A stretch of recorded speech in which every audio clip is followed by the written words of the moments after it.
Hi friends, నేను మీ మహాలక్ష్మి. సరదాగా కాసేపు మనం పూజా మందిరంలోని ఫొటోస్కి పువ్వులు పెడుతూ ఉంటాం కదా, అప్పుడప్పుడు అవి కిందకి పడిపోతూ ఉంటాయి. అప్పుడు మనం ఈ చిన్న ట్రిక్ ఉపయోగించి పువ్వుల్ని పెట్టుకోవచ్చు. ఎలా పెట్టుకోవాలో ఇప్పుడు మీకు నేను చెప్తున్నాను, వినండి, సరేనా?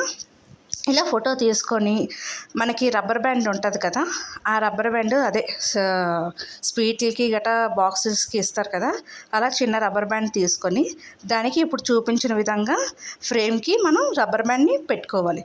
పెట్టుకుంటే మనకు అది స్టిప్ లాగా ఉంటుంది స్ట్రైట్గా. అప్పుడు మనం పువ్వులు ఉంటాయి కదా, మనం ఏ పువ్వులైనా తీసుకోవచ్చు, అది మీ ఇష్టం.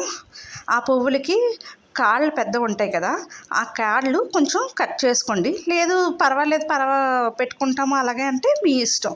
అలా తీసుకొని ఇలా రబ్బర్ వైపు వెనకాతల నుంచి మనకి ఫ్రేమ్కి పెట్టుకుంటే నీట్గా అందంగా కనిపిస్తుంది. అప్పుడు మనకి పడిపోతాయి అని భయము ఉండదు. నీట్గా అందంగా అలంకరణ కూడా దేవుడికి పటానికి అవుతుంది. ఓకేనా? ఇలా మీరు ఎన్ని పువ్వులు కావాలంటే అన్ని పువ్వులు పెట్టుకోవచ్చు. పడిపోతాయని భయం ఉండదు. ఇంక మనకి మన పూజా విధానం కూడా పర్ఫెక్ట్గా నిండుగా జరుగుతుంది. ప్లీజ్ లైక్ చేయండి, షేర్ చేయండి, సబ్స్క్రైబ్ చేయండి.